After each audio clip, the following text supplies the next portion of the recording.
तो बच्चों आज हम सीखने वाले हैं त्रिभुजों की सर्वांग समता की कसौटियां। ठीक है, ये क्या है? सर्वांग समता के नियम है। किन नियमों पर दो त्रिभुज जो हैं सर्वांग सम कहलाते हैं? तो त्रिभुज सर्वांग सम कब होते हैं? जब उनकी संगत भुजाओं की माप बराबर होती है और उनके संगत कोणों की माप भी बराबर होती है। तो ये हमने पढ़ा है। तो अब इसकी क्या है ना, कुछ कसौटियां हैं। वो क्या है? पहली वाली, इसमें 3 कसौटियां मेन है। पहली कहलाती है एस एस एस, देख लो, ये हम छोटी क्लास में भी पढ़ चुके हैं। दूसरी कहलाती है एस ए एस और तीसरी कहलाती है ए एस ए। ठीक है, और चौथी कसौटी जो होती है समकोण त्रिभुज के लिए होती है, जिसको कि हम बोलते हैं आर एच एस।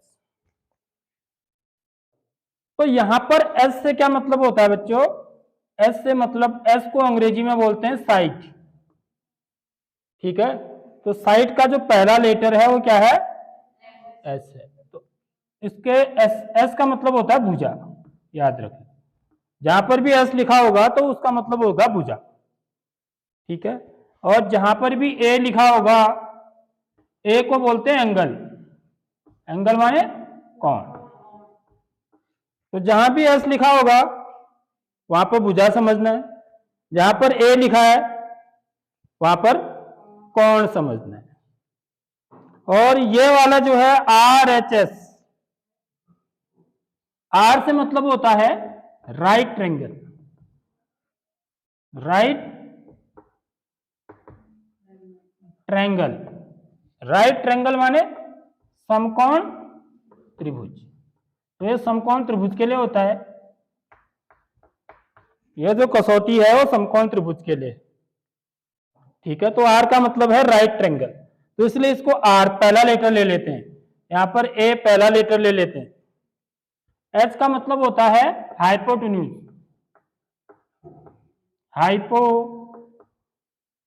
हाइपोटेन्यूज इसको बोलते हैं हिंदी में कर्ण। ठीक है, कर्ण कौन सी भुजा होती है समकोण त्रिभुज की?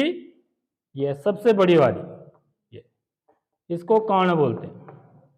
90 अंश के यहां पर समकोण बना होता है, उसके ठीक सामने जो भुजा होती है उसको कर्ण बोला जाता है। ठीक है, और एस का मतलब क्या है? भुजा ही है। समकोण त्रिभुज कर्ण भुजा कसौटी।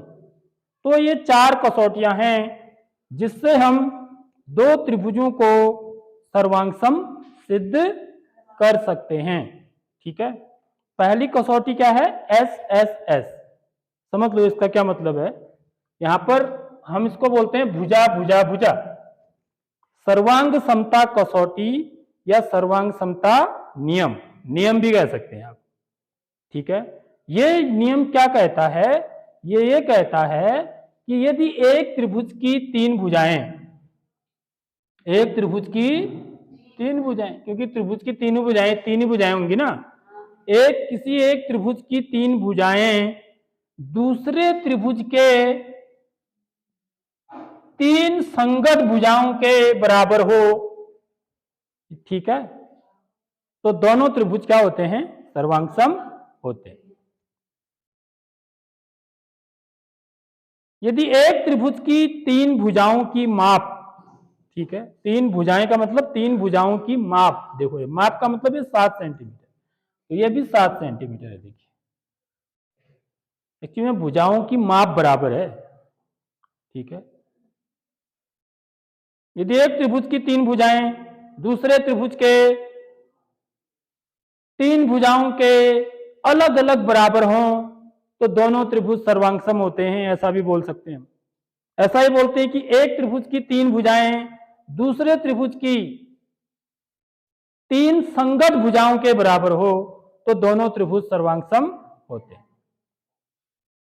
यानी कि यदि भुजाएं बराबर हैं, यह भुजा इस भुजा के बराबर है, देखिए ये 7 सेंटीमीटर है, ये भी 7 सेंटीमीटर है। ये बीसी भुजा कितनी है? 8 सेंटीमीटर। यहाँ पी क्यू आर भुजा कितनी है? ये भी 8 सेंटीमीटर है। तो एसी भुजा 5 सेंटीमीटर है, यहाँ पी आर भी 5 सेंटीमीटर है।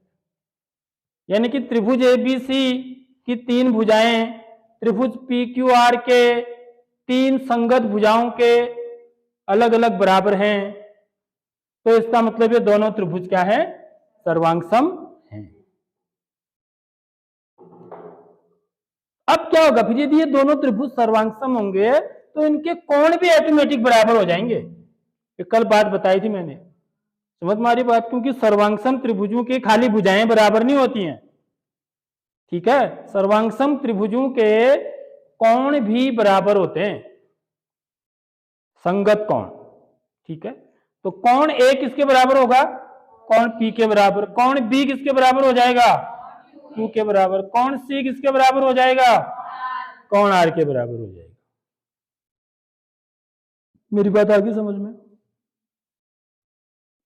मतलब खाली यदि भुजाएं बराबर हैं तो कोण ऑटोमेटिक ही बराबर हो जाएंगे। कोण बराबर दिखाने की आपको जरूरत नहीं है, लेकिन इसका उल्टा सही नहीं होता है। इसका उल्टा मतलब यदि कोण बराबर है तो जरूरी नहीं है कि भुजाएं भी बराबर होंगी। समझ रहे हो बात? यह बात कल बताई थी मैंने। यदि दो त्रिभुजों के संगत कोण बराबर हैं तो यह आवश्यक नहीं है कि उनकी भुजाएं भी बराबर होंगी। लेकिन यदि भुजाएं बराबर हैं दो त्रिभुजों के संगत, तो कोण जो होंगे ना ऑटोमेटिकली बराबर होंगे। ठीक बात, मेरी आप बात आ गई समझ में? अब देखिए इसकी मैं परिभाषा कैसे लिखूंगा। इसकी परिभाषा कैसे लिखी जाती है बच्चों? ये एस एस एस की परिभाषा लिख रहा हूं मैं, ठीक है? जो मैंने बोला है उसी को लिख रहा हूं। दो त्रिभुज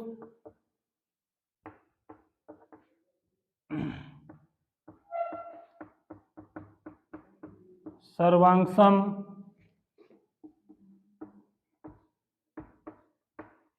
कहलाते हैं यदि एक त्रिभुज की 3 भुजाएं या तीनों भुजाएं लिख सकते हैं आप, दूसरे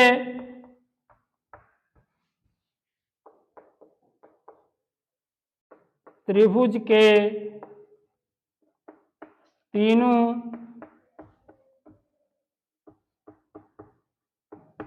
भुजाओं के अलग अलग बराबर, हाँ समझ में आ गई बात? ये देखो दो त्रिभुज सर्वांगसम कहलाते हैं यदि एक त्रिभुज की तीनों भुजाएं, देखो एक भुजा, दूसरी भुजा, तीसरी भुजा, दूसरे त्रिभुज के तीनों भुजाओं की, एक भुजा, दूसरी भुजा, तीसरी भुजा के अलग अलग बराबर, समझ में आ गई बात? तो ये दो त्रिभुज क्या कहलाएंगे? सर्वांगसम कहलाएंगे। तो यहां पर मैं लिख सकता हूं कि त्रिभुज ए बी सी तथा त्रिभुज पी क्यू आर में ए बी किसके बराबर है बच्चों? भुजा ए बी किसके बराबर है? पी क्यू के बराबर है। भुजा पी क्यू के बराबर। भुजा बी सी किसके बराबर है? भुजा क्यू आर के बराबर है। और भुजा ए सी किसके बराबर है? भुजा पी आर के बराबर है। तो इसलिए हम कहेंगे कि त्रिभुज ए बी सी सर्वांगसम है त्रिभुज पी क्यू आर के। समझ में आ रही बात? इसको क्या लिखते हैं नीचे? किसके द्वारा? एस एस एस, देखो ये एस एस एस सर्वांग समता, एस एस एस सर्वांग समता नियम या कसौटी। समझ में आ रही बात? ये लिखेंगे, ठीक है, उतारिए इसको।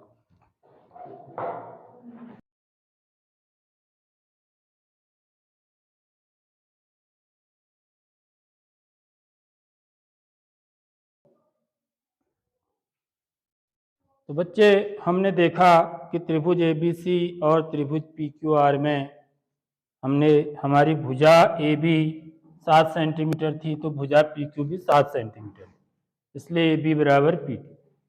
भुजा बी सी 8 सेंटीमीटर था, तो भुजा क्यू आर भी 8 सेंटीमीटर है, इसलिए बी सी बराबर क्यू आर। इसी प्रकार ए सी बराबर पी आर।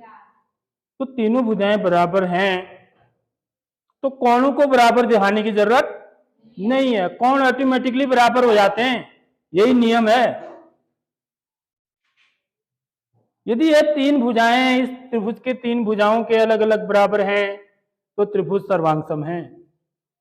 तो सर्वांगसम त्रिभुज एबीसी या सर्वांगसमता का चिन्ह आपको बताया था मैंने कल। त्रिभुज एबीसी सर्वांगसम होगा त्रिभुज पीक्यूआर के, और इसके नीचे कारण लिखते हैं कि किस नियम से सर्वांगसम है। एस सर्वांगसमता नियम से। अब यदि ये दोनों त्रिभुज सर्वांगसम हो गए, तो अब क्या होंगे, इनके सभी संगत भाग क्या होंगे, आपस में बराबर होंगे। संगत भाग का मतलब यह है कि त्रिभुज में दो भाग होते हैं बच्चों, एक तो क्या है भुजाएं हैं, और दूसरी चीज क्या है, कोण है। तो भुजाएं तो बराबर हैं ही, तो क्योंकि त्रिभुज अब सर्वांगसम है, इसलिए इनके संगत कोण भी क्या होंगे, आपस में बराबर होंगे। इसलिए कोण ए किसके बराबर होगा, कोण पी के। आप नाप के देखोगे तो बराबर आएंगे, समझ में आ रही बात? कोण बी किसके बराबर होगा, कोण क्यू के, ठीक है। और कोण सी बराबर किसके होगा, कोण आर के।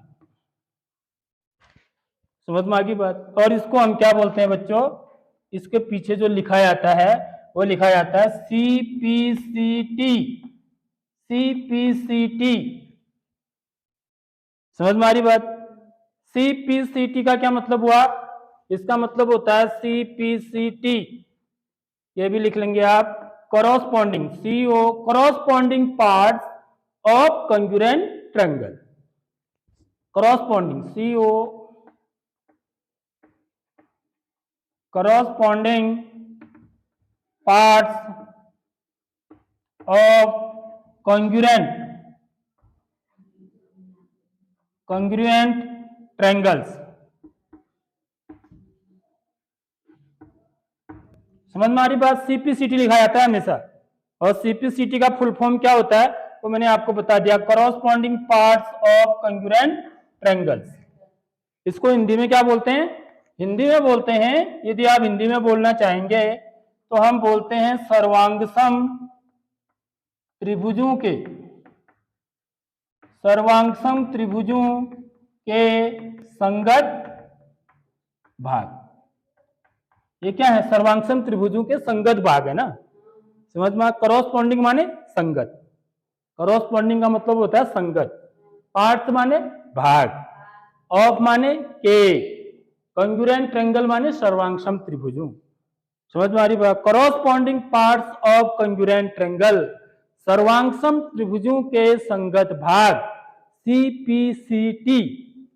जब आप क्वेश्चन हल करेंगे हम, ठीक है, तब हम पीछे जब सर्वांगसम सिद्ध करेंगे त्रिभुज को, उसके बाद हमसे कोई रिजल्ट पूछा जा रहा होगा, उस रिजल्ट को लिखेंगे और उसके बाद क्या लिखेंगे, CPCT। CPCT का मतलब हुआ सर्वांगसम त्रिभुजों के संगत भाग बराबर होते हैं, बराबर होते हैं ना, तो भी भुजाएं बराबर हैं तो कोण भी बराबर होंगे। समझ में आ गई बात? तो यह पहला नियम था बच्चों, जिसको कि हम क्या बोलते हैं, SSS सर्वांग समता नियम। अब हम दूसरे पीरियड में दूसरा नियम पढ़ेंगे जो मैंने बताया अभी। क्या बताया इसके बाद, SAS सर्वांग समता नियम, वो भी इसी प्रकार से होगा, ठीक है।